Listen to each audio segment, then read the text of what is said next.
The pitcher of iced tea trembled in her hand, the condensation cold and slick against her small fingers. From behind the service counter, 10-year-old Maya watched them. The Reapers.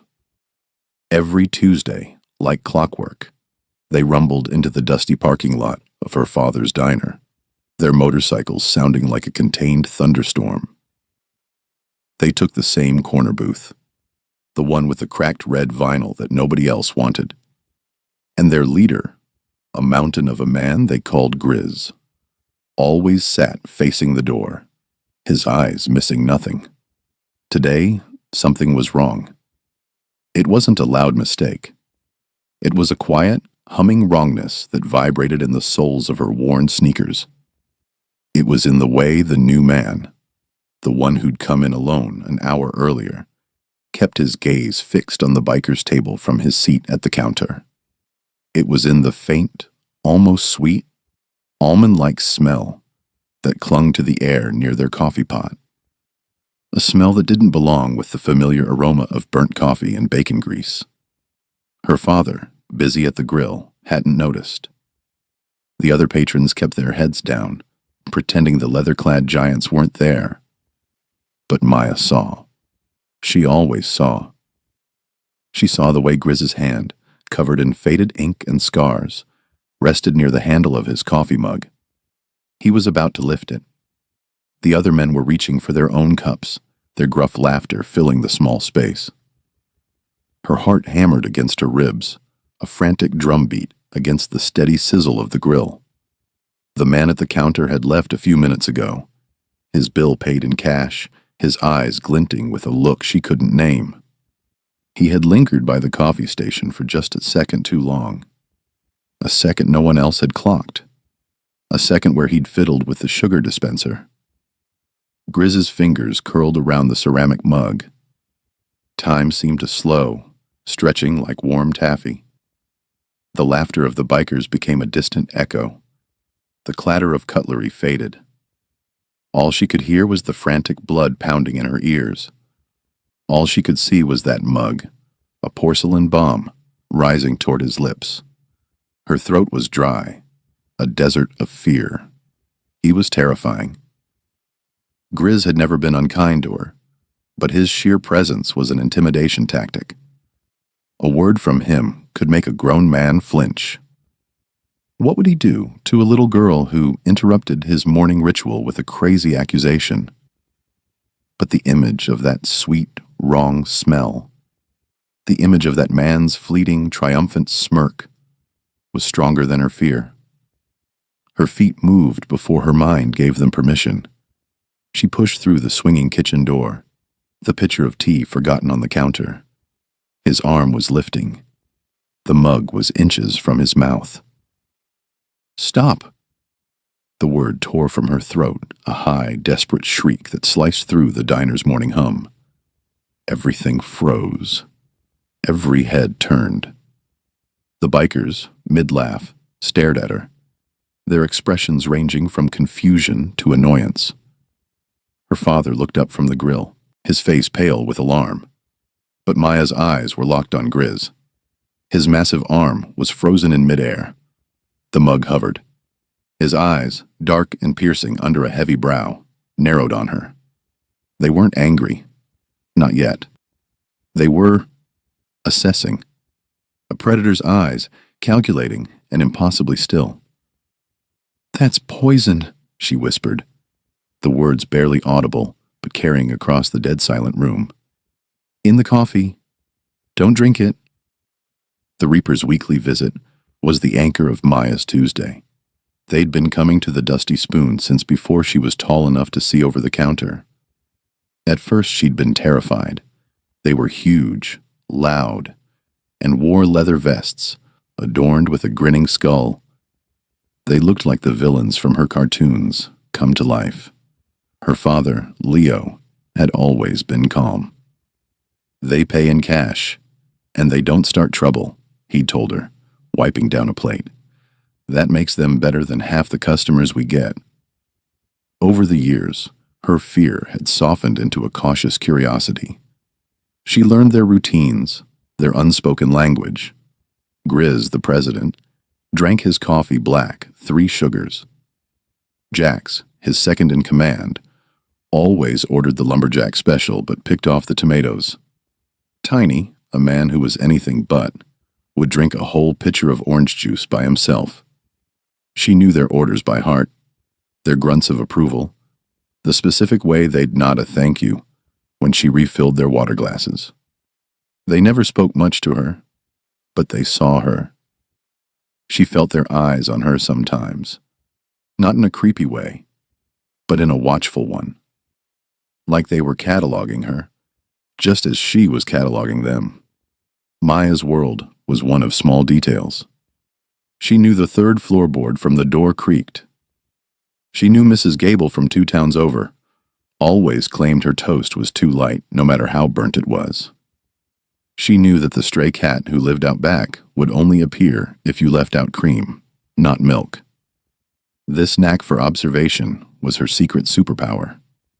It made her feel smart, in control, in a life that was often messy and unpredictable.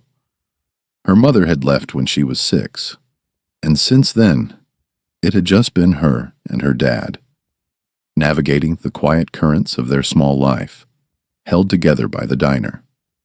The bikers were a part of that current. They were the big, dangerous-looking rocks that the river of life flowed around. But she'd learned they were stable, predictable. They had their own code. One afternoon, a tourist had gotten aggressive with her father over a bill, his voice rising, his finger jabbing. Maya had watched from the kitchen, her stomach twisting. Before her dad could even respond, Grizz had stood up from the corner booth. He didn't say a word. He just stood there, all 6'5" of him, and folded his arms. The man's anger evaporated like steam. He'd paid his bill and scurried out, the bell on the door chiming his hasty retreat. Grizz had simply sat back down and taken a sip of his coffee. That day, Maya understood. They weren't just customers. They were guardians. Unspoken, unofficial, but present. This is why the man at the counter had bothered her so much. He didn't fit. He was neat, clean-shaven, in a pressed shirt. He looked like he'd gotten lost on his way to a sales conference. He ordered a single black coffee and nursed it for an hour, his eyes constantly flicking to the clock, then to the door, then to the Reaper's empty booth. He was waiting. The tension coiled in his shoulders was a tightly wound spring. Maya, refilling napkin dispensers, had felt it from across the room. When the rumble of the motorcycles finally arrived, the man didn't relax. He got tighter. He watched as the bikers filed in, their boisterous energy filling the diner. He watched as Maya brought them their usual pot of fresh coffee. His gaze followed the pot from the brewer to their table, his focus so intense it was almost a physical touch. Then, as she was busy taking another table's order, he'd made his move. A casual trip to the restroom that took him past the coffee station. He'd paused, his back to the room, pretending to check his phone. His hand had dipped into his pocket, and then, for a fraction of a second, hovered over the sugar dispenser next to the coffee pot. A tiny, almost invisible puff of white powder, finer than sugar, had dusted the metal lid before he quickly moved on. No one else saw. It was a magic trick of misdirection. But Maya's eyes had been drawn by the wrongness of his presence, and she had seen the sleight of hand. The smell hit her a few moments later, when she went to brew a fresh pot. Faint, chemical, and wrong. It reminded her of the almond extract her dad used for baking, but sharper, more sinister. Her blood ran cold. She'd read about that smell in a book once. Cyanide. The silence in the diner was absolute, heavy, and suffocating. Every patron was a statue. Grizz's mug was still suspended in the air. His eyes, like chips of obsidian, bored into her. He held the gaze for a long moment, searching her face. She stood her ground, trembling but resolute, her small frame radiating a certainty that defied her age. She didn't look away. She couldn't. Slowly, deliberately, he lowered the mug, placing it back on the table with a soft click that sounded like a gunshot in the stillness. He didn't look at the coffee. He kept his eyes on her. "What did you say, little bird?" His voice was a low rumble, like gravel turning in a cement mixer. He called her that sometimes. Little bird. It was the closest he ever came to using her name. "The sugar," she managed, her voice cracking. "The man at the counter. He put something in it. I saw him." She pointed a shaky finger at the gleaming silver dispenser on the coffee station. "It smells wrong." A ripple of movement went through the other bikers. Jax, his face a mask of disbelief, started to speak. "Grizz, she's just a kid."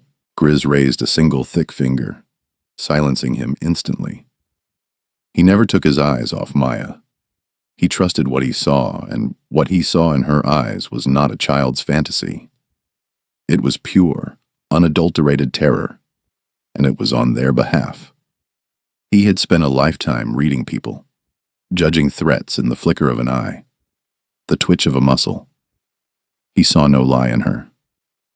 He turned his head slowly, his gaze shifting to the sugar dispenser, then back to his mug. His coffee was black, but he'd watched two of his men, Skids and Crow, spoon sugar into their cups just moments before. They were the targets. He was just the first to drink. It was a message, an attack on his whole club, disguised as a simple morning coffee run. "Tiny," Grizz commanded, his voice calm but laced with steel. "Get the door." The man, who was anything but tiny, moved with a speed that belied his size. He was at the entrance in 2 long strides, turning the lock and flipping the sign to closed. His massive body blocked the only way out. Grizz finally stood up, the vinyl of the booth groaning in protest. He walked over to the coffee station. He didn't touch the dispenser. He leaned down, his large head close to the metal, and inhaled. His posture changed instantly. The casual authority hardened into something lethal. He straightened up, his face grim. "She's right," he said to the room. "Almonds." The word hung in the air, thick with menace. Every biker at the table understood. It was an old-school poison, a coward's weapon. The blood drained from Jax's face. He looked at his own mug, then at Maya, his expression shifting from skepticism to awe. "The man at the counter," Grizz said, turning back to Maya. "What did he look like?" "Clean shirt," Maya said, her voice steadier now. "No bike. I looked like a salesman. He drove a blue sedan. I saw it in the lot." Grizz nodded slowly, a dark understanding dawning in his eyes. The Vipers, a rival club they'd been having trouble with. Their new leader was a businessman, a snake who preferred poison to fists. He'd sent a puppet, someone who wouldn't look like a threat, to do his dirty work, someone no one would notice, except a little girl with watchful eyes. "Leo," Grizz said, his voice softer, as he addressed her father, who was standing frozen by the grill, a spatula gripped in his white-knuckled hand. "Your girl just saved our lives." Leo could only nod, his eyes wide, with a mixture of terror and fierce pride. He looked at his daughter, really looked at her, and saw not just his little girl, but a warrior. The air in the diner crackled with a new kind of tension. The threat was no longer speculative. It was real, sitting in their coffee mugs. Grizz moved with a chilling efficiency. He pulled out his phone and made a call, his words low and clipped. "Blue sedan, dealer plates maybe. Clean-cut driver. Find him." He listened for a moment, then grunted. "And send a cleanup crew to the spoon. Now." He ended the call and turned his attention back to the room. His men were on their feet, a silent, deadly energy rolling off them. Their earlier boisterousness was gone, replaced by a cold fury. They looked at their coffee cups as if they were live grenades.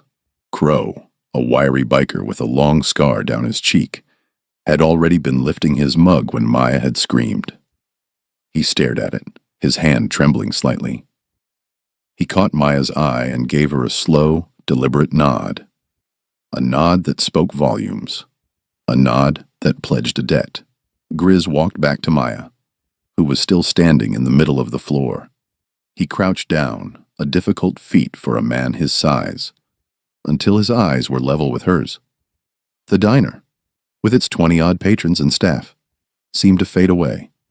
It was just the two of them. "You were scared," he stated. It wasn't a question. She nodded, biting her lip. "But you did it anyway." He reached out, his calloused, ink-stained hand impossibly gentle, and brushed a stray strand of hair from her forehead. It was a gesture of such unexpected tenderness that it made her breath catch. "That's called courage, little bird. Don't ever forget you have it." Her father, Leo, finally found his voice. "Grizz, what's going on? Who would do this?" Grizz stood up, his gaze sweeping over the other customers, who were huddled in their booths, too afraid to move. "Just business, Leo. Nothing for you to worry about. Not anymore." His words carried a promise and a threat. He looked at his men. "Nobody touches anything. Don't even breathe on it. The police will be here soon. We'll let them handle the mess." There was a subtle emphasis on the word mess, a clear signal to his men that their own brand of justice would be handled later, far away from here. He then walked over to the cash register and pulled a thick roll of bills from his vest pocket. He peeled off several $100 bills and laid them on the counter. "For the trouble, Leo. And for everyone's breakfast. Tell them it's on the Reapers." He looked around the room, making eye contact with the terrified patrons. "And for the inconvenience of being locked in here for a bit. We appreciate your cooperation." His tone made it clear that cooperation was not optional. Within minutes, 2 black SUVs without markings pulled into the lot, followed by the wail of official police sirens. Men in plain clothes, who moved with the crisp efficiency of federal agents, entered the diner. They weren't local cops. These were people who dealt with bigger problems. Grizz spoke to a grim-faced man in a suit, pointing to the coffee pot and the sugar dispenser. The man nodded, his eyes flicking over to Maya for a brief, curious moment, before he began issuing orders to his team. The diner became a crime scene. The bikers were questioned briefly, as were Leo and Maya. She retold her story, her voice small, but clear, to a female officer who wrote everything down. Through it all, Grizz stood nearby, a silent, immovable mountain, ensuring no one pushed her too hard. He had placed himself between her and the world. An hour later, it was over. The contaminated items were bagged as evidence.